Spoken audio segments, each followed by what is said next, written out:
Assalamualaikum warahmatullahi wabarakatuh. Yang terhormat Ibu Farida dan teman-teman semua yang saya banggakan. Di sini kami dari kelompok 2 izin mempresentasikan hasil diskusi kelompok kami mengenai perilaku ekonomi dalam perspektif Islam. Sebelum memasuki materi, izinkan kelompok kami untuk memperkenalkan diri. Yang pertama ada Arifa Anugraheni, NPM 0048. Selanjutnya ada Togar Beni Sitomorang, NPM 0057.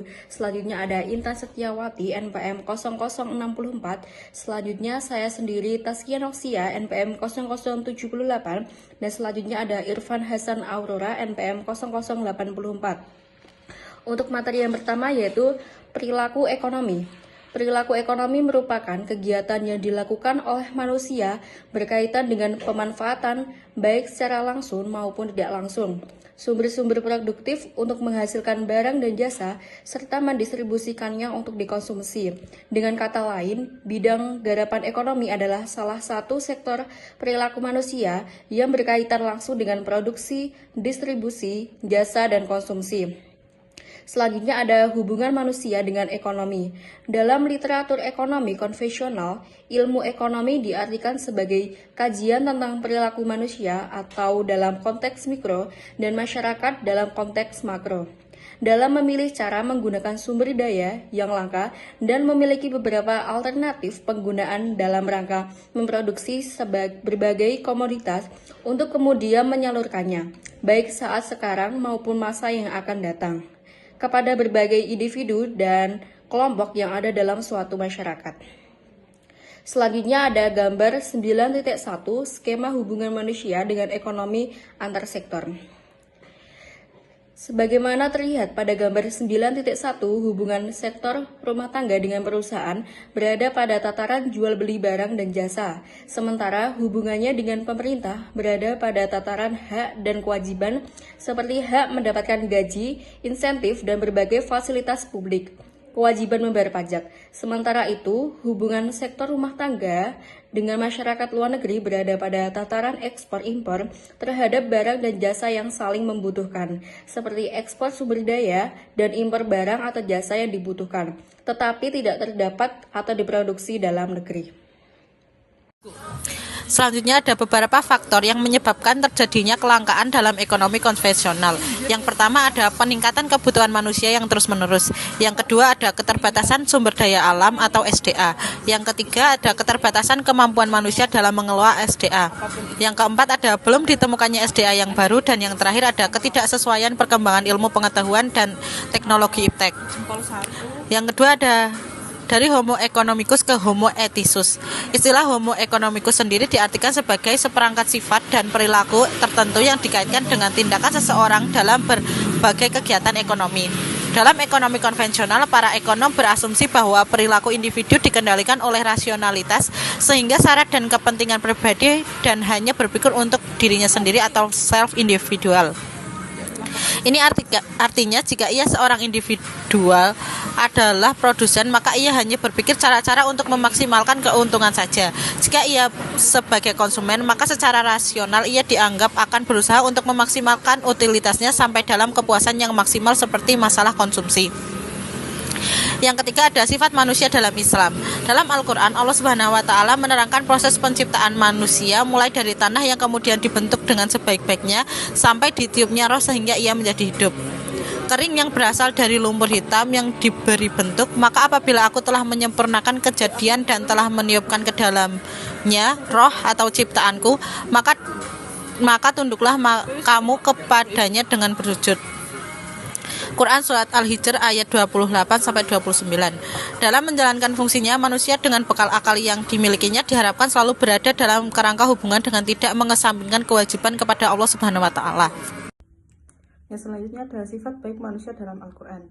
Dalam Al-Quran tidak kurang dari 91 ayat berbicara tentang sifat-sifat manusia, termasuk sifat-sifat yang positif.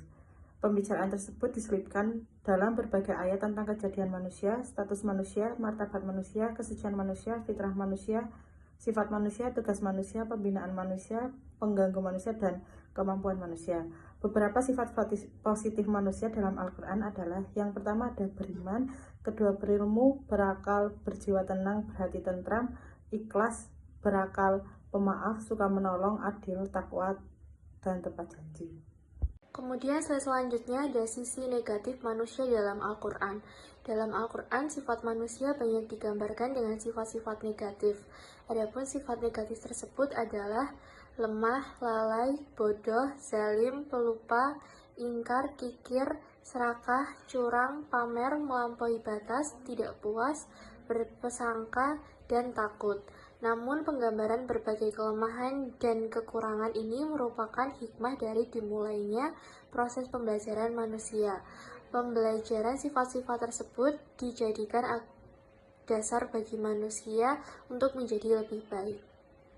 Poin keempat yaitu karakteristik keinginan dan kebutuhan. Kebutuhan merupakan hal dasar dalam memenuhi keberlangsungan hidup dan bersifat keharusan. Keinginan merupakan segala sesuatu yang termasuk ke dalam kebutuhan, tetapi lebih dari itu adalah segala kebutuhan lebih terhadap barang ataupun jasa yang ingin dipenuhi setiap manusia pada sesuatu yang dianggap masih kurang. Kemudian keinginan sebagai Ka'bah, sedangkan syahwat dan kebutuhan sebagai hajat. Hajat merupakan cerminan kebutuhan asasi manusia dalam rangka mempertahankan keberlangsungan hidup dan menjalankan fungsinya sebagai manusia, seperti kebutuhan akan makan, minuman, pakaian, dan lain sebagainya. Sementara itu, syahwat merupakan dorongan keinginan manusia untuk memperoleh sesuatu dalam rangka pemenuhan kebutuhan psikis. Dalam Islam, konsumsi manusia mempunyai makna dari hanya sekadar memenuhi kebutuhan hidup. Dalam pandangan Islam, konsumsi merupakan bagian integral dari ibadah manusia kepada Allah Subhanahu wa Ta'ala. Dalam pandangan konvensional, konsumsi merupakan hal materialis yang merupakan fungsi dari keinginan, nafsu, harga barang, pendapatan, dan lain-lain dengan mengabaikan dimensi-dimensi spiritual yang dianggap berada di luar dominan ilmu ekonomi. Selanjutnya ada macam-macam kebutuhan. Yang pertama ada kebutuhan berdasarkan sifat, terdiri dari kebutuhan jasmani seperti makanan dan olahraga, kebutuhan rohani seperti ibadah dan hiburan. Yang kedua ada kebutuhan berdasarkan waktu, terdiri dari kebutuhan saat ini, kebutuhan masa depan, kebutuhan untuk waktu yang tidak terduga, dan kebutuhan untuk masa akhirat. Yang ketiga ada kebutuhan berdasarkan subjek, itu terdiri dari subjek individu, dan kebutuhan kelompok seperti rumah sakit dan angkutan umum. Yang keempat ada kebutuhan berdasarkan intensitas, terdiri dari kebutuhan primer seperti pangan, sandang, dan papan. Kemudian ada kebutuhan sekunder seperti pendidikan, hiburan. Kemudian ada kebutuhan tersier seperti perhiasan dan barang bermerek. Dan yang terakhir ada kebutuhan berdasarkan jenis. Maslow membagi kebutuhan manusia dalam 5 tingkatan, yaitu yang pertama adalah fisiologis, meliputi kebutuhan dasar seperti makanan, minuman, pakaian, dan tempat tinggal.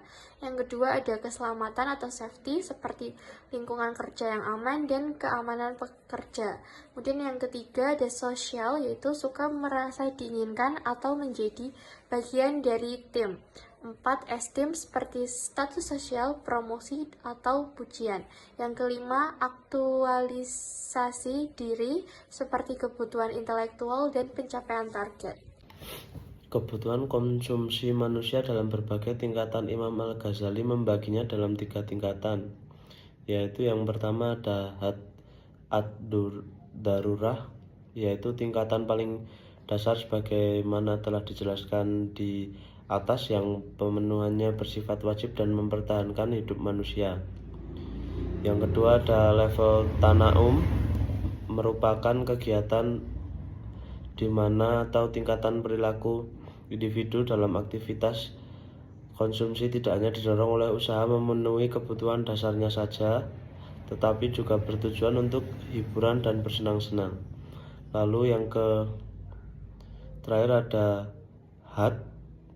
Ini terdapat area yang disebut sebagai had al-hajah yang mencakupi halal yang halal dan mubah. Perbedaan kebutuhan dan keinginannya dari indikator sifat, yaitu ada objektif perlu mengikat dan subjektif tidak harus. Lalu ada indikator dari hasil, kebutuhannya yaitu manfaat, lalu keinginannya kepuasan. Lalu dari indikator ukuran, kebutuhan, fungsi, keinginannya selera atau preferensi. Lalu yang terakhir indikator sumber, kebutuhannya, fitrah manusia, dan keinginannya hasrat manusia. Selanjutnya ada konsumsi dalam Islam. Konsumsi dalam konteks ekonomi tidak hanya terbatas pada makan dan minum, tetapi mencakup pemanfaatan sumber daya untuk memenuhi kebutuhan manusia berdasarkan beberapa ahli. Definisi konsumsi yaitu: yang pertama, konsumsi melibatkan aktivitas manusia dalam penggunaan barang dan jasa untuk memenuhi kebutuhan. Yang kedua, ada konsumsi juga mencakup hubungan sosial praktik serta siklus penggunaan dan pembuangan komoditas.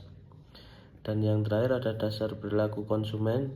Yang pertama, tujuan utama ekonomi adalah memahami perilaku konsumen dalam memilih barang dan jasa yang berkaitan erat dengan hukum permintaan.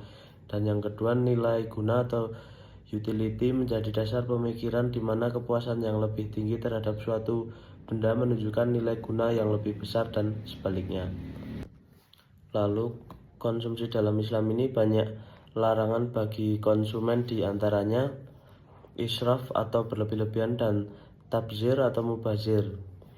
Nah, ini beberapa larangan Allah Subhanahu wa taala untuk hidup berlebih-lebih terdapat dalam Quran surah Al-Baqarah ayat 168 yang berarti, hai sekalian manusia, makanlah yang halal lagi baik dari apa yang terdapat di bumi, dan janganlah kamu mengikuti langkah-langkah setan, karena sesungguhnya setan itu adalah musuh yang nyata bagimu.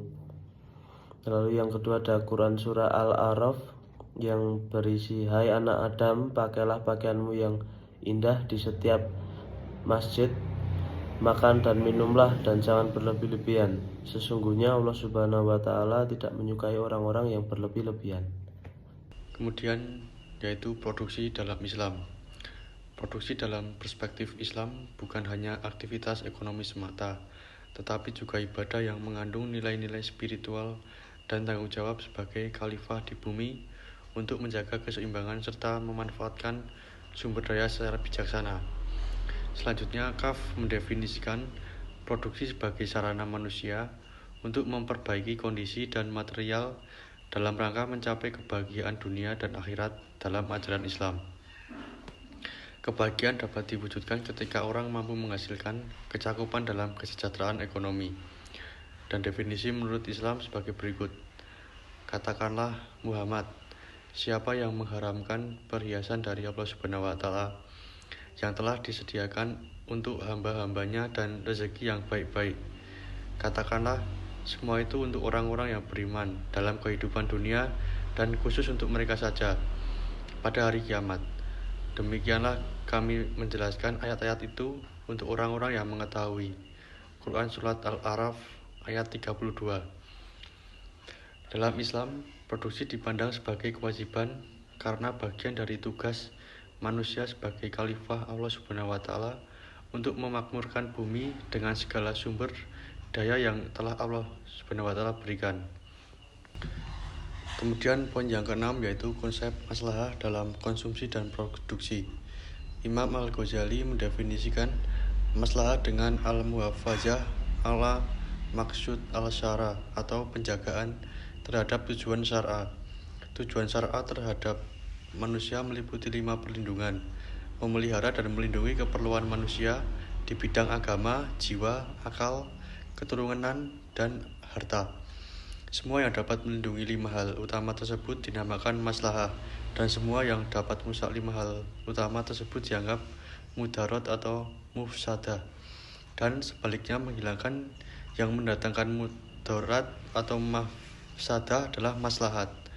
At-Tufi berpendapat bahwa maslahat adalah sebab yang membawa kebaikan seperti bisnis yang membawa keuntungan.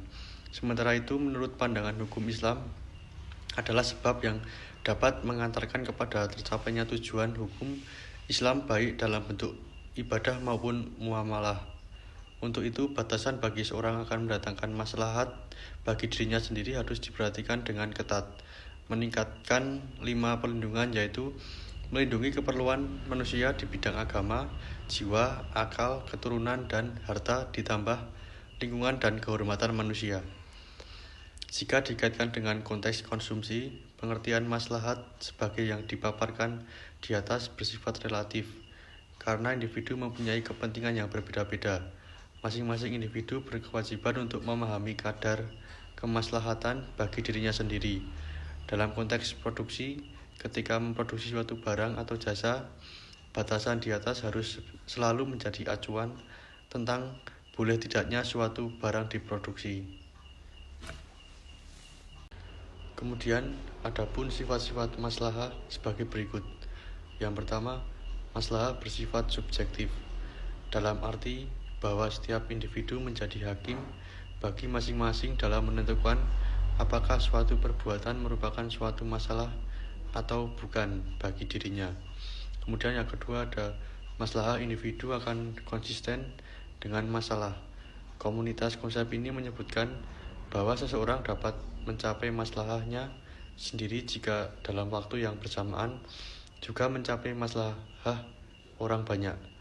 Kemudian yang ketiga, maslahah mendasari semua aktivitas ekonomi dalam masyarakat, mulai dari produksi, konsumsi, maupun pertukaran atau distribusi.